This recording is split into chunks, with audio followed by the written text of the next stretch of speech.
Kebakaran melanda lapak pengepul barang bekas rongsokan di Jalan Musyawarah, Kebonjeruk, Jakarta Barat. Sejumlah petugas pemadam kebakaran yang tiba di lokasi bahu-membahu memadamkan kobaran api.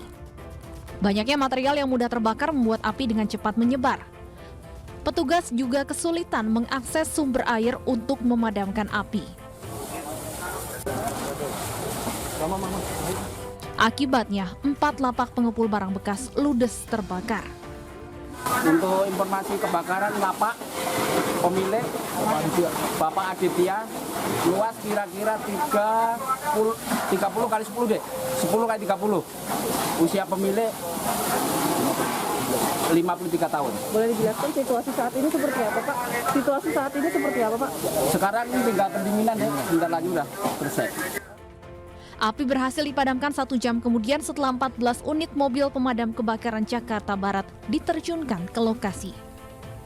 Tidak ada korban jiwa atas insiden ini, namun penyebab kebakaran masih diselidiki. Dari Jakarta, Miftahul Ghani, iNews melaporkan.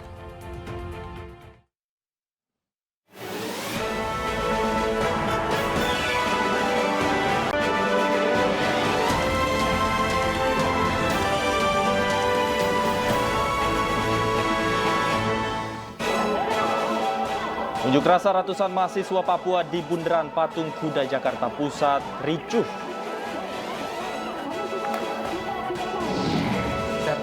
Gagal jadi ketua lembaga pemberdayaan masyarakat, seorang pria marah dan bongkar skandal suap dirinya dan para ketua RW.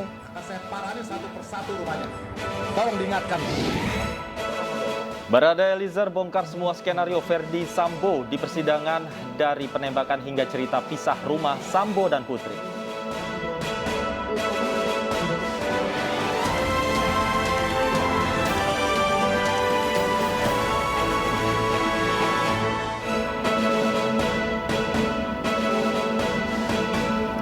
Halo, selamat sore pemirsa. Demikian tadi berita pilihan iNews Sore bersama saya Syafaati Suryo. Dan saya Davi Pratama. Pemirsa, anggota Satuan Brimo Polda Lampung Bribda Gilang Aji Prasetyo meninggal dunia setelah terlibat kontak senjata dengan sekelompok orang yang diduga kelompok kriminal bersenjata di Yahukimo, Papua.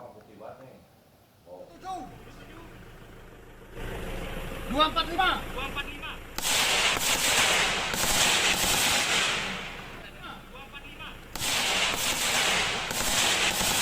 Kontak senjata antara anggota Satuan Brimo Polda Lampung dan KKB Papua terjadi Rabu sore kemarin. Kontak senjata terjadi saat rombongan 1 regu personil Brimob tengah melakukan patroli. Sampai di jembatan kilometer 7, rombongan diadang sekelompok orang yang diduga KKB. Satu anggota Satuan Brimo Polda Lampung bernama Bribda Gilang Aji Prasetyo meninggal dunia akibat kontak tembak. Sementara itu 2 anggota Satuan Brimo Polda Lampung lainnya mengalami luka serius akibat tembakan.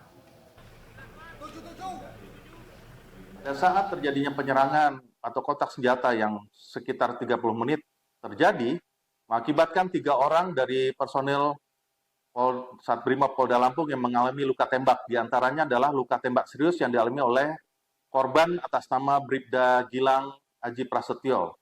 Dan 2 orang lagi yaitu adalah Bribtu Fazwarsah dan 1 orang lagi atas nama Bribda Dona Bagaskara.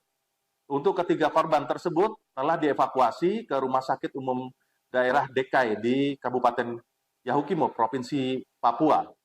Dan pada saat dibawa untuk dilakukan evakuasi telah dinyatakan meninggal dunia. Pemirsa, sidang perintangan penyidikan dalam kasus penembakan Brigadir Yosua hari ini kembali digelar di Pengadilan Negeri Jakarta Selatan. Para terdakwa dihadirkan dan menjalani sidang di 2 ruang berbeda.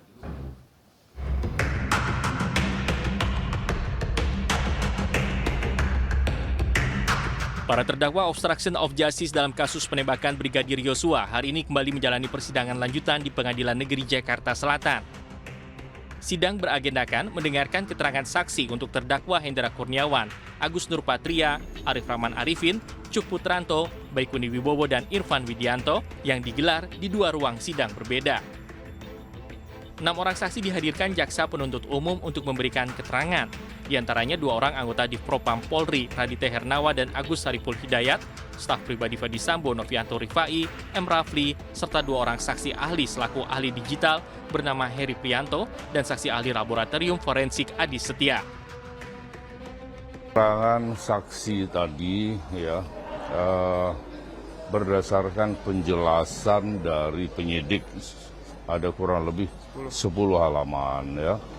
Nah dari 10 halaman itu dia memberikan 2 jawaban. 2 jawaban itu hampir merupakan pendapat menurut saya ya. Dia menerangkan bahwa perbuatan Hendra ini bertentangan atau tidak sesuai dengan SOP. Kemudian perbuatan siapa lagi itu tidak sesuai dengan SOP Perkadi. Dengan tidak menyebutkan peraturan yang mana, pasal berapa, bunyinya apa. Itu satu ya.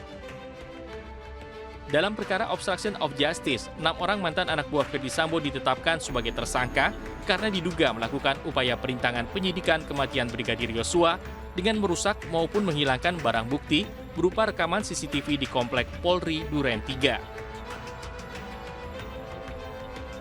Dari Jakarta, Nadia Valeri, Leman, dan Khairuddin, iNews melaporkan. Pemirsa, untuk pertama kalinya Richard Eliezer memberikan kesaksiannya dalam sidang kasus pembunuhan berencana Brigadir Yosua. Sejumlah fakta mengejutkan diungkap oleh Eliezer, mulai dari wanita misterius di rumah Bangka hingga Ferdi Sambo yang pisah rumah dengan istrinya.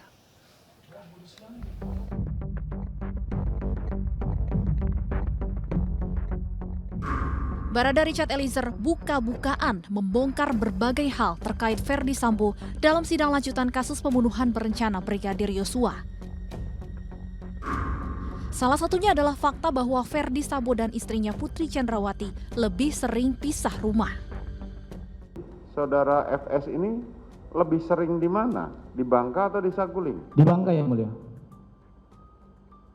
Selama saudara menjadi ajudan, saudara FS ini lebih sering tinggal di mana? Lebih sering di Bangka yang mulia. Lebih sering tinggal di Bangka. Kalau di Saguling? Di Saguling biasa hari Sabtu atau hari Minggu yang mulia. Tapi lebih kebanyakan hari Minggu yang mulia. Kalau biasanya ibadah di Saguling yang mulia, ibadah pagi. Kalau tinggal di Saguling, apakah saudara FS itu menginap atau tinggal sendiri? Biasanya kalau hari Minggu menginap yang mulia, sampai Seninnya yang mulia. Bangka dan Saguling ini kan nggak jauh. Siap yang mulia. Kenapa saudara FS pisah rumah begitu? Siap, biasanya karena beliau pulang sudah tengah malam yang mulia. Eliezer juga menceritakan momen wanita misterius menangis di rumah Bangka. Saat itu Ferdi Sambo dan Putri Chandrawati juga tengah berada di sana. Kita singgah di kediaman Bangka. Jadi pada saat mampir di kediaman Bangka, ibu turun, saya lihat kondisi ibu kayak lagi marah yang mulia. Jadi saya juga tidak berani menanyakan yang mulia. Itu ada Mbak Datia juga, anaknya ibu. Udah masuk semua, turun. Baru Bang Yos bilang, "Cat, parkir mobil di belakang." Saya parkir mobil di belakang. Ada mungkin setengah jam kemudian yang mulia Pak Efes pulang. Itu yang naik piket sama Pak Efes, Bang Romer sama Sadam yang mulia. Nah, pulang mereka, saya biasanya kan kami sambut juga yang mulia di depan kan, nunggu di depan. Jadi kami nunggu di depan, Pak Efes masuk. Pak Efes juga kayak marah-marah juga yang mulia. Nah, kita nggak tahu ada kejadian apa di dalam kan, dalam rumah ini. Nanti mungkin sudah sekitar agak 1-2 jam mungkin yang mulia, baru tiba-tiba ada orang mau keluar dari dalam rumah. Kan pagar kami tutup, jadi dia ketok dari dalam rumah, dari pagar dari dalam kan. Alpon bilang, saya bilang, Apon, ada orang mau keluar itu. Dia Apon bukain pagar dari dalam, tiba-tiba saya lihat ada perempuan yang mulia. Saya tidak kenal yang mulia. Nangis dia yang mulia. Perempuan itu nangis, baru saya, ini siapa kan? Karena saya memang tidak ada waktu dia datang. Baru saya lihat ke arah dalam, ada Ko Elben juga duduk di depan rumah. Baru habis itu perempuan itu bilang, mau cari ini drivernya dia kan, cari mobil di mana. Saya lari ke samping, saya panggil drivernya yang bawa mobil Pajero hitam kalau salah yang mulia. Baru drivernya datang pakai mobil, perempuan itu naik langsung pulang.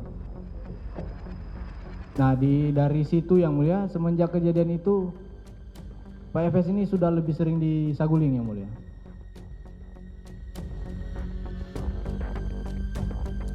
Eliezer mengungkap momen Verdi Sambo tertawa sambil menyebutkan salah menggunakan senjata saat membunuh Yosua.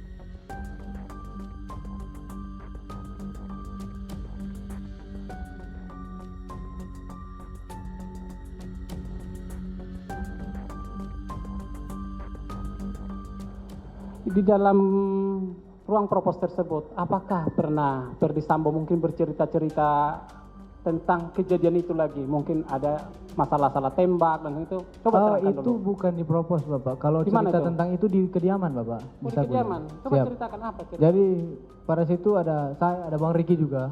Ya. Sempat beliau belak-belakan juga, Bapak, ke kami berdua. Sempat bilang sambil ketawa, Bapak. Sambil ketawa sempat bilang salah pakai senjata katanya.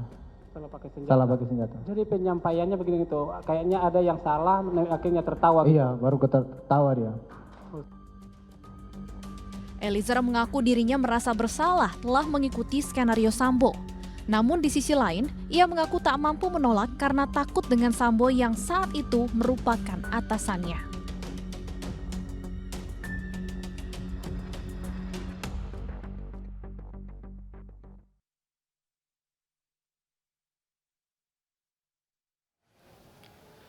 Seorang anak di Indramayu, Jawa Barat membunuh ayah kandung dan menguburnya di pekarangan rumah. Selengkapnya usai jeda, tetaplah bersama kami.